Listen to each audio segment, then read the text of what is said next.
Well, welcome to another State of the Commonwealth, where we discuss Australia, misandry, men's issues and men's rights. And as usual, I'll get everybody to start by introducing themselves. Adrian, could you introduce yourself, please? Yeah, g'day Rob, g'day guys. Basically, I've been involved with AMRA for 4 or 5 years now, maybe 6.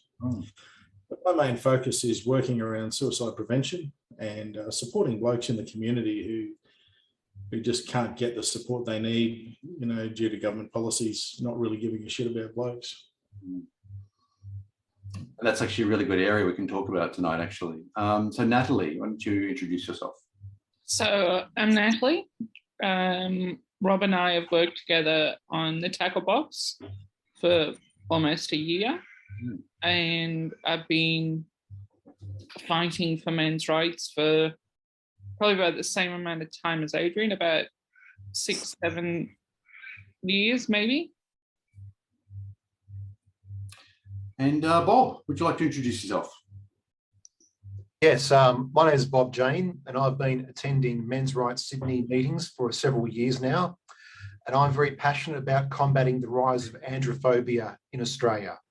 That is prejudice and fear-mongering against men in general, which I see as being out of control now. Great. And in fact, Adrian, your introduction, I think, gave us a great place to start. Why don't we talk about the support services for men in Australia, in particular in relation to suicide? I don't know if you want to jump in there. What support services? Right, fair enough too. So what do you think of that? So in Australia, we have organisations like Beyond Blue, run by a former Prime Minister of Australia. How do you feel about Beyond Blue? Mate, then they're not really all that useful for us blokes. They suffer from the same problems as Lifeline. They get funded for the amount of calls that they take, so they don't really work towards any long-term solutions. They tend to just keep going crisis to crisis. So when I spent time in Lifeline call centres, I found that people, we were given time limits to get people off the phone, and the same people would ring back, night after night after night, just because they needed someone to talk to, and there was nothing available. So then, with regards to, I'm sorry. So you go ahead. You go ahead. With regards to mental health and services available for blokes, I know certainly in the local area, people are admitted to the mental health ward. When they come out of there, there's generally a sort of a bridging program that lasts for 28 days with various different organisations in the community. But after that, they're on their own, so, and that's where it all starts to fall apart. Guys being guys don't really have the same access to housing that women have. There's no funding, as you know, in most states. Pets can receive more funding for domestic violence than blokes can. So we've just got this situation where unless the guys are, going to soup kitchens and other very basic essential services like that, which are not male specific, there's really not a lot of help at all. There's a few organisations like Marcus Mission, who I'm area coordinator for up here in Bundy. We deal exclusively with blokes, but it's all volunteer basis, and it's all privately funded through Wesley Mission and private fundraising themselves. There's not a lot of money funneling down from the government for men in general. And in fact, actual fact, you alluded there to the fact that animals get the Victorian state budget allocated, I believe, $1 million to rehouse animals that were victims, essentially, of domestic violence by being forced out of their own home. And as you say, that's $1 million more than men get in Australia. Western Australia as well. Right. And Queensland. Yep. Okay. Right. I didn't realise it was Queensland as well.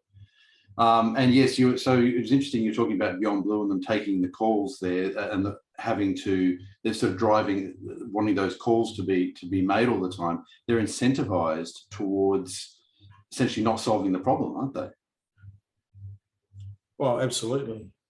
You know, you're stuck in a sort of a hard place where you take on a role like that because you have empathy for the people that you're talking to, and you make that connection. And then you've got someone in your ear saying, time's up, get off.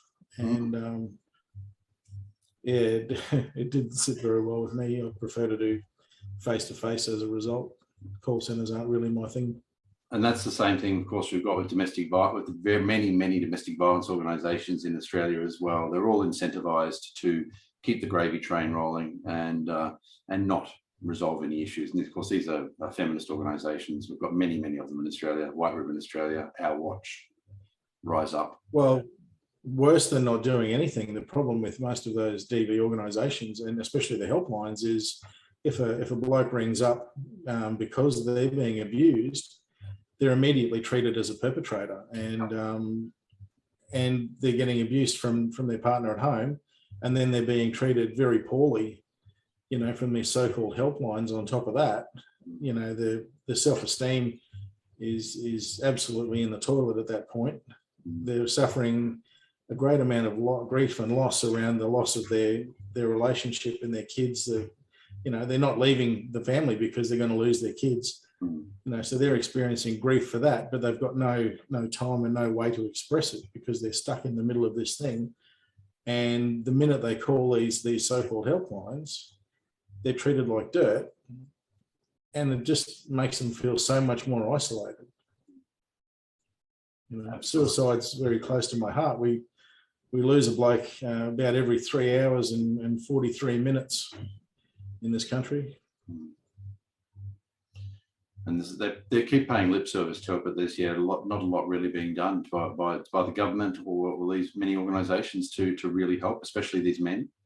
There's been a major study done in Queensland, which talks about the causes of suicide, and they found a major driver for men was relationship breakdown. But I felt they didn't dig down further. I suspected they dug down further, they would have found it was a loss of children, and I suspect is really what's going on there. They were happy to leave it at suicide, at a family, loss of family.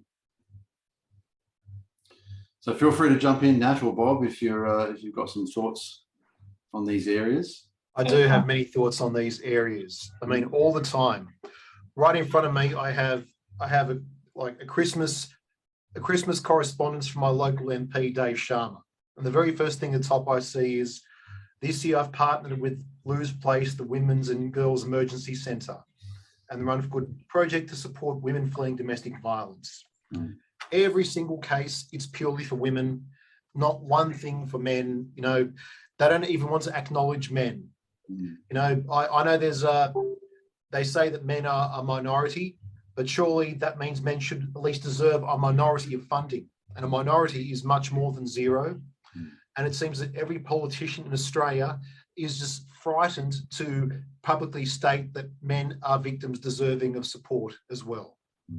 They think it's poison. They're frightened of being criticised in the media by, androphobic feminists. Yeah, and we do see terrible. Yeah, we do see feminist mobs here in Australia in terms of at least online mobs appearing. And but I think yes, exactly. Our politicians need to have a little bit more guts and stand up. I mean, it's terrible. Just I note that in April 2013, Earl Silverman committed suicide. He established the first domestic violence shelter for men in Canada. That's right. And all he received was ridicule, and politicians ignored him, just refused to acknowledge him. And he eventually ran out of money, and he felt so distressed that he felt he had no choice but to end his life. And even in his suicide note, he'd hoped that his legacy would be that people would finally start taking men's issues seriously in terms of being victims of domestic violence. And it appears just no progress has been made whatsoever since 2013. And that's just incredibly sad. Absolutely, it is. When it comes to men who are victims of domestic violence, there are virtually no shelters anywhere in the world. I have heard a claim that in Canada, 8% of shelters will provide hotel vouchers for men for 2 or 3 nights or something along those lines. Haven't been able to verify that, but even then, it's only a small percentage and it's only a few nights. And yeah, that's probably better than they even get in many countries. There's virtually nothing out there. There's a few organisations that are trying to start up at the moment, such as we've got one, I think, up your way, Jeremiah House there, Adrian. So there's some other ones around. There's one in New Zealand, actually. The name escapes me at the moment. I'll see if I can recall that. And they've apparently been running for a little while, but there's virtually nothing around the entire world. Jeremiah House is still a fair way off providing accommodation, I believe. Yeah. But they do have full charity status and an op shop where they're starting to now get some funding through. I believe that we did just have one open in Victoria though, for blokes. So that's some good news. Yes. 630 for women and one for guys. Yeah, exactly. There are a small number, but not many. And if you go on, even the diehard feminists will say, oh, you know, well, 1 in 3 blokes. We know that's far from the truth. It's far more than that. But even if you went on that, that means that there's a whole heap of people that are really not getting the help they need. That's right. If it really was 1 in 3 people who are victims of domestic violence are men, then the funding is well, it's non-existent, as we say. But we know in reality it's more like gender parity. That's what the data shows. They don't. Excuse me. They don't even have one in each state. Like, even if there is, excuse me, one in Victoria, that means people from all, like men from all over Australia, have only got one place, and it's in one of the smallest states, and that's where they've got to travel to. Like, it's at the bottom of Australia. That's right. What happens if you're from far north Queensland or far north Western Australia? Like, you've got to come all the way to Victoria. And it's completely impractical if they've got kids, for sure. Yeah. And jobs, and yeah. Not happening. Well, that's the other side of the coin too. As a bloke, if you're removed from your house, you know, you leave basically without anything. Yeah. And you often can't even access the joint bank accounts because that's then considered to be DV as well. Where do you go? You can't give up your job because then you'll be lumbered with massive child support debt and the ramifications that go along with that. Yes, as I always point out, women leave with the kids, men leave without the kids. And that's nearly universally true.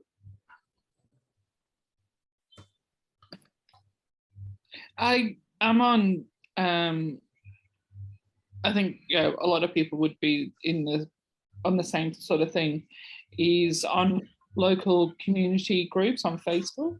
Mm-hmm. And I don't know whether it's just the area I live in, but I've been noticing over the last couple of weeks a lot of anonymous posts coming up saying, I need money, I need this, can't pay my rent, I've got 4 kids, I've got to feed them, I've got Christmas presents, all sort of this. And everybody's assuming, because it's an anonymous post, everybody's assuming it's a female. But all the advice and the charities they're given are all there to help single mothers in this situation. Yeah. And I'm thinking, what if it's a father? What if it's a single father that needs this handout? That truly does need the handout. I think a little bit more jaded, where a lot of them, I think it's sort of, started off with 1 or 2. Now I'm seeing 2 or 3 a day. And I'm started thinking, are you following trend and thinking you can, get a couple of free things out of this? So I am a little bit more jaded with that, a little less trustworthy on these anonymous posts. Back in the day I would have given, but now I'm like, It can be hard to say if you don't have more information. So something else we've been seeing in the media recently, it started in the UK and it's now come to Australia, needle spiking. I don't know if everyone's seen that. I think Bob and I actually had a little bit of a conversation about that a couple of weeks ago. That's right. Yep. So the idea behind needle spiking, it's a sort of an extension of the old drink spiking it's been claimed for many, many years that women get their date rape drugs put in their drinks at nightclubs and so forth. A study by a UK hospital could find no evidence that this was the case, and in the vast majority of cases, it appeared that the women were in the state they were because they'd drunk too much alcohol. But the latest is now the claim that men apparently are going around and stabbing women with needles and injecting the date rape drug that way. I mean, much more efficient, right? Straight into the leg. So started in the UK about a month ago, and just today I've seen the first evidence of claims here in Australia, and New South Wales Police are investigating. Any thoughts? Look, I get needles regularly, like any normal person, blood taken, COVID vaccine, do not go there. But if I'm going to feel a needle going into whatever part of my body. So if you feel a needle going into whatever part of your body, it's going to be like fire danger. Stop, drop, and roll. Like, you can't just go, oh, I was given an injection yesterday and it was a date rape drug and whatever. It's not like a drink where you can't taste it. You're going to feel the needle going into your body. Yeah. And no toxicology results are back yet in Australia, apparently. Sorry, go on, Adrian, was it? By the same token, though, it would happen so damn fast that you wouldn't have time to do anything, really, I wouldn't think. So they're pretty scary. Some people are claiming that, some of them are claiming that it's very thin needles and, the type of technology used for diabetics, which is, of course, obviously tries to minimize the pain and so forth. Colour me skeptical. I think it's a moral panic, and I'm going to call it. I think they're going to find that rohypnol, for example, is not found in any of the women who claim this has occurred. So it will be interesting to see how this transpires. By the time that ICMI is over, we should probably know a little bit more information about this. I mean, that's right. I mean, the fact is that I'm not aware of one instance where they've isolated a substance from anyone who claims to be a victim of spiking. Exactly. And that to me, that already puts a huge shadow of doubt over the matter. Exactly. Absolutely. And it's so easy for someone to just share a photo of something else and say this is a spike mark, where it could have been just, a mosquito bite or a poke from another sharp object. Many ways that could explain these things. That's right. Or it occurred to me the person who did that may have taken a substance of their own volition. So and that may have left a needle mark. So there's a number of reasons why that could be there. And yes, I think we'll find that it's just a moral panic. But of course, it makes good news, doesn't it? And puts men down. Yeah, and they're calling. If I recall one of the articles from the UK, they wanted, I think, people or men to be thoroughly searched for syringes upon entering a nightclub. Yeah. Well, they better search Cardi B on the way in too, eh? What was that? Sorry, Adrian, I didn't quite catch what you said. They better search Cardi B on the way into the nightclub as well. That's right, exactly. So that's actually drugs guys and robs them, and it's you go, girl. Yeah. If it wasn't for double standards, they'd have no standards at all. They're seriously thinking of body searching men to see if they've got needles. That was one report in the UK, but yes. You can't think anywhere down the line this is logical. Well, that something like that won't come back to bite everybody in society at some point. What if you are a diabetic? What if you're allergic to something and you've got the hyper needle on you? Good point. You have to start carrying a letter with you everywhere to justify it. Yep. It's bad enough I've got to carry around my COVID vaccine just to go to a cafe. But I mean, it was only a few years ago that we had feminists calling for a curfew for men in Australia, as you call. Now, that's actually happened in the UK more recently, but we beat them. We beat the UK by several years for calls for a curfew for men. So that's the country we live in. That's just stupid. I don't like stupidity. It just... Even if they weren't literal, though it appears to be some of them were literally calling for this, even if they weren't literal, The very fact that they would call for a curfew for men is just absolutely extraordinary. That But was you're about saying years ago. Yeah. But look at the people who are calling for it. It's idiots like Clementine Ford Yes. and the watermelon party, Larissa Waters and her ilk. Yes. Yes. You know, I like that. they're not people who get taken seriously. No, absolutely. I like But that. they have, And I'm sorry. they have followers, so they might just say it jokingly or add a jest or whatever BS excuse they come up with, but they have followers that believe this stuff and start agreeing with it, and then it's a snowball effect that some idiot in Canberra might start paying attention to it and say, oh yeah, let's give men a curfew. That's right. I mean, because people are afraid to denounce it, saying you must be on the side of the evil people if you're against this. And so many people prefer just to remain silent so they don't get themselves cancelled or harassed by these radicals. And so that distorts the conversation. And politicians, get the false idea that something as ridiculous as that has support. And then try to appease these mobs. I've said this before, and I've actually said it several times. If a bad man is going to commit a crime of some type of violence against a woman, he's not going to turn around and obey the law by sticking to curfew. It was the same thing as those pink train carriages. They're not going to go, oh, wait there, I'm not going to commit my crime tonight because the woman I want to attack is in the pink train carriage and I'm not allowed in there. So as well as being a rapist, he's going to break the curfew as well. Yeah, like he can't just do that. He won't do that. That's just ridiculous. And it's okay. There won't be any male police around to deal with him either. Sorry, Bob. Yes. No, I was going to say, this is the sort of quackery that we have, that any random man can suddenly become a predator. Yeah.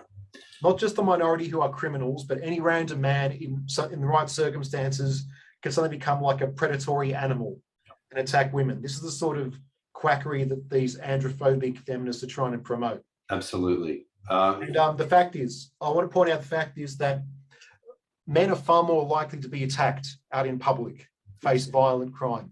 Yes. And usually, if there are other men around, a man will step in to come to the aid of a woman rather than, be a predator. So usually it's actually safer to be outside as a woman than a man in terms of being a victim of violent crime. Absolutely. And as I've said many times, you make this point, men are far, far more likely to help a woman than ever to harm a woman. So it really goes against the grain for the vast majority of men. And women in general, actually, I would suggest are safer if men are around, because the men are likely to be the ones who would step in to try to help them. Often. Exactly. Well, I mean,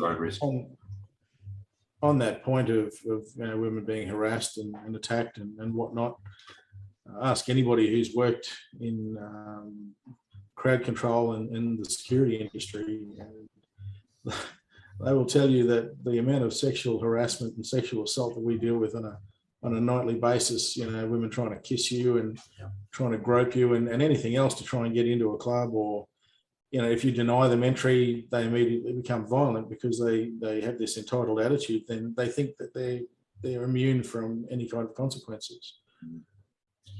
If I had $1 for every single time I'd been assaulted by a female doing that job, I'd be retired. And, to a large degree, they're right. They actually are immune from all of the consequences, in all honesty. This is probably true throughout the West, but I do think that Australia is ahead of the curve in this regard. In fact, one point I often make is that any woman in our society can take away the liberty of any man at any time.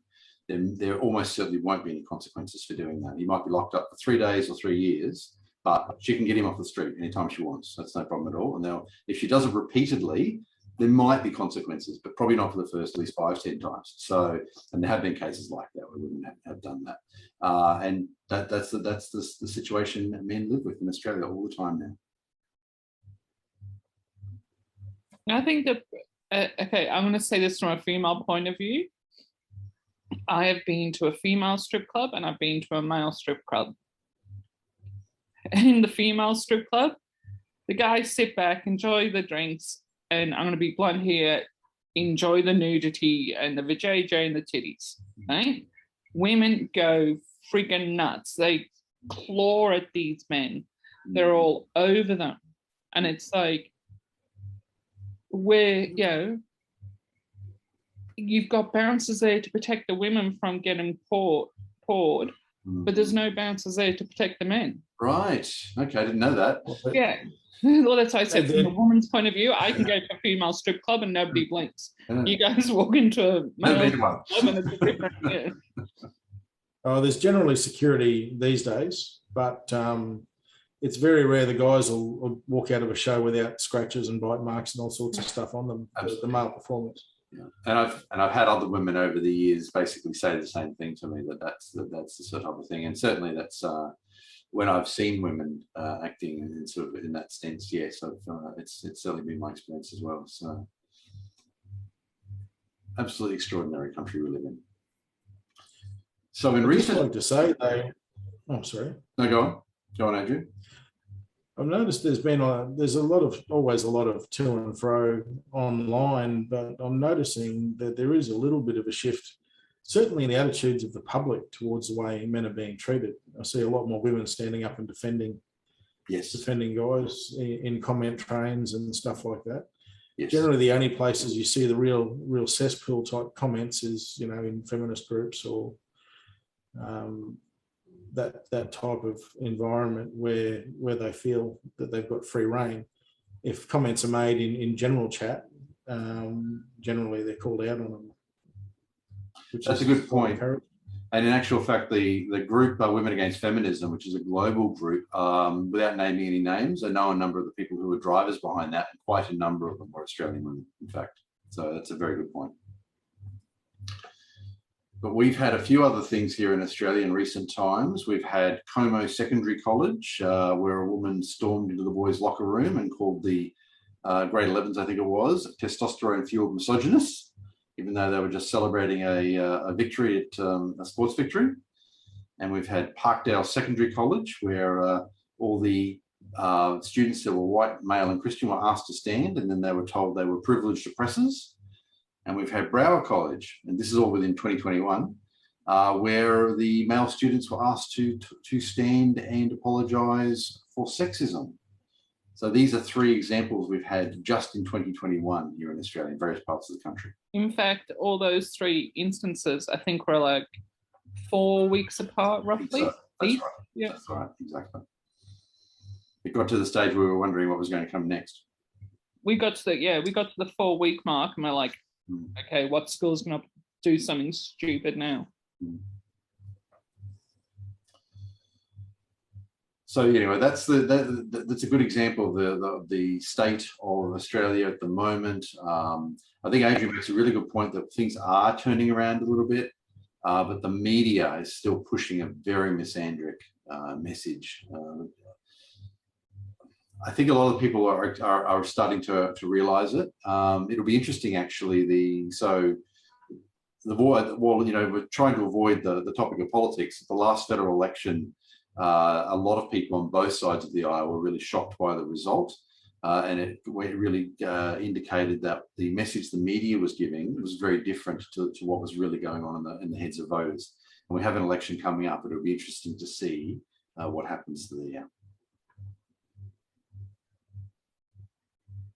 I think on the media point of view, a good example is, and Robert and I discussed this earlier in the week, a good example of how bad the media is, especially on false allegations, is when they make it up themselves. And Grant Daniel was a victim of it when it was reported that he had an affair with his dancing partner on Dancing with the Stars or something. And his wife was devastated. And they've been, like, this week, they've been forced by court to issue an apology because it was false news and there was nothing to it. It was just BS. They just made it up. They wouldn't do that. I don't think a woman's magazine would do that to a female celebrity. No. Like they would have to have proof. And even if it was a female celebrity, and even if it was true, there would be, but her home life, the husband's this, it would be still switched around that she was still the victim, because these are women's magazines.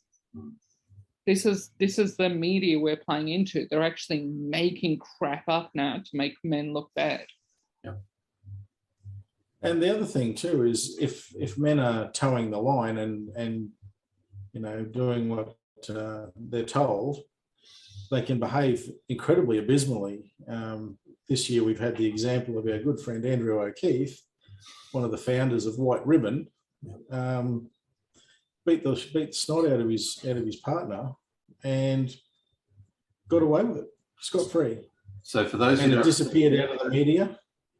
It didn't get pursued in the media the way it normally would, because he's one of the good guys.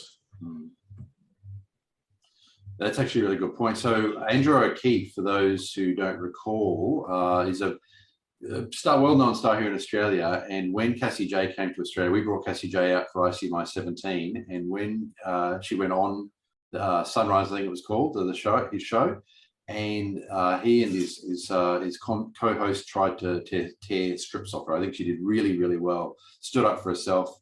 But I think that Andrew O'Keefe's performance on that show is absolutely abysmal. And now, as you say, Adrian, he's pled guilty, I believe, to domestic violence charges the last time he went to court. I think there may be another round of charges coming up, actually, but he did actually plead guilty. Channel 7 reinstated him, though. Right, yeah. An ordinary person would have lost their job, It's just ridiculous. Absolutely. And it's the hypocrisy is pretty much par for the course when it comes to the way domestic violence is handled in the media. Yeah, that's right. I see Hannah Clark keeps getting dragged up even now, but Katie Perinovich doesn't make the news anymore. Yeah, I think probably it's difficult for people overseas to realise, but the Australian media is, even by the standards of Western media, is extraordinarily biased. It's really, I think the best I could offer is go look at Cassie J's interviews. She had about 3 or 4 in Australia, and look at to what happened there and compare that to her interviews overseas. Even though overseas they may have not believed what she was saying, they did not try to tear strips off her the way they did in Australia. But it was even before the movie was released. When it got boycotted here in Melbourne, they, I think it was Studio 10 or one of the morning shows, where it had a famous female feminist who said, I'm not going to go and see it. And the others were like, but you haven't seen it. Nobody's seen it in Australia. And these feminists are the ones, sorry, I usually put myself on mute when a train goes past. The feminist, nobody's seen it in Australia. And the people that are saying that it's misogynistic and rape apologistic and whatever other things they said, they were, it's all coming from people who haven't seen it. But this one woman on this, the whole panel was saying, we can't say this because we haven't seen it. No one's seen it. And she's going, no, just because of the reports, I'm not going to go and see it. So Cassie J, before the film even came to Australia, it was being attacked. And it was like, you don't even know this woman. You don't know the backstory. The only reason why you've heard of this is because of the backlash, is because of the boycotting, is because they had to cancel it. Yeah. If they didn't cancel it, you wouldn't know anything about it. It was the best publicity it actually got in Australia. I want to point out what was the most shocking for me about that is that the hosts hadn't watched the movie. Andrew O'Keefe in particular, he certainly had not watched the movie. They were arguing with her, having the most vicious argument without having even watched the movie, and raised arguments that they would not have raised had they actually seen the movie. Absolutely. And how benign it was. And I thought that was disgraceful. Absolutely. And even worse, they got a lot of flack on their social media feeds for the show. And they deleted it. They claimed also that Cassie hadn't sent them a copy of the video, and she subsequently demonstrated she'd sent it in 3 or 4 different ways via email and so forth, and they just had ignored it and not watched it. Yeah, I mean, I felt so bad that, you know, she had every right to feel, you know, I think I agree that she probably got the worst treatment in the world in Australia. Yeah, and, absolutely. And I remember what a struggle it was to even watch the movie. Mm. You know, the cinemas who had sold all their tickets were threatened and pulled the show because they didn't want to have their venues damaged by these angry mobs who were making threats. That's right. So we had David on another episode of State of the Commonwealth, and David was the primary organizer of the first screening in Australia, which was in Melbourne. So I was involved with the 3rd screening, which was in Brisbane. But to this day, so the venue who allowed us to screen it, they said they're doing so on in the basis of freedom of speech without taking a position on whether they liked the documentary or not. But they asked us for their own safety to not disclose the name of the venue before or after. The only people who know the name of that venue to this day are the people who went. So to this day, we haven't ever disclosed the name of the venue, and that's the state that we had to go to. That should not be. It should not be like that in Australia. You know, we're a Western country. I thought, where the hell am I to have to resort to such measures? This is like what I can imagine people in a despotic or communist regime in the old days having to resort to such clandestine screenings to see a Western film. And here we are in Australia in the 21st century. Very good point. It does remind you of that. Does remind you of that, doesn't it? So we'll be finishing up shortly, but before we finish up, I did want to bring up one last topic. One of our favourite people in the world, Clementine Ford. So she's an Australian feminist, very well known around the world. I'm sure a lot of people overseas who are watching will know her. Clementine has recently disavowed hatred, if I could describe it that way, and now she's focusing on love. That's what she's told us. Sounds like nobody's got any comments on that. That's fair enough too. So, do you want to record the sound of laughing? Nice. I don't think the words I'm thinking. Her love is of money. Stunned silence. I like it. That's the perfect answer. I was saying the love she has is love for continued income. That's the only love I think we're going to get from Clementine Ford. Yes, exactly. So there's actually another feminist has recently sort of indicated a change of direction too recently. And I wonder, and as Adrian says, that the mood of the country is changing. Maybe they sense the direction of the wind is changing and they're trying to sail with the wind again. So, you know, so they're pulling back off the hatred a little bit, turning direction. With respect to Clementine, it seems like a bit of a cynical move to me. But should Clementine Ford ever decide to get involved with men's rights, I'm going to say to her, thanks, but no thanks. Well, I've got to say, Australia in the last couple of months in particular have finally started to find their spine, you know, with forced medication mandates.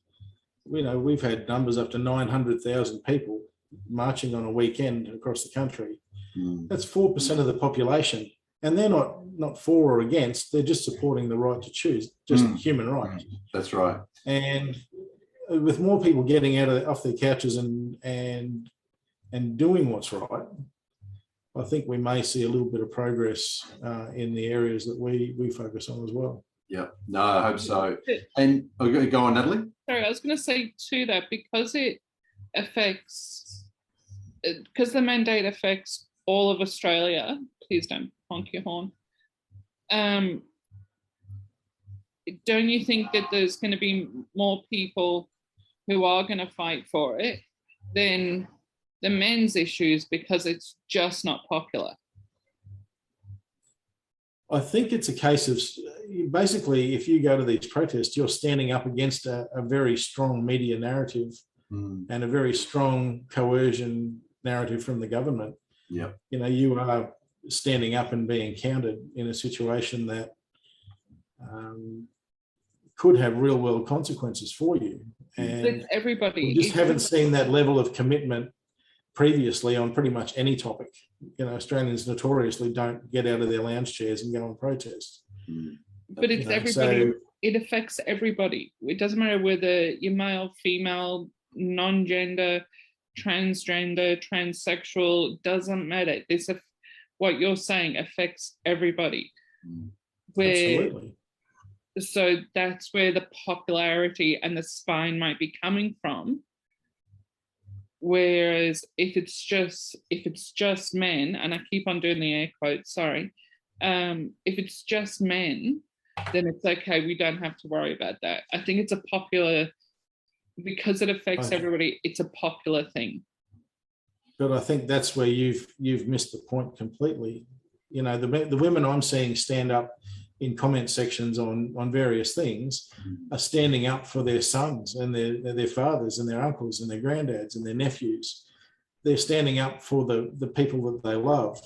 And with regard to men's rights type stuff, the men's rights stuff affects everybody. It's not just part of the population.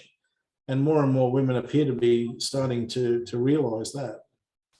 So I'm not convinced that they're entirely dissimilar, and I'm a fairly positive person. I think it'll rub off to some degree. And on that positive note, I think I'm going to conclude, because we're starting to approach our strict hard time limit. So thank you very much, everybody, for attending this State of the Commonwealth. Bye-bye.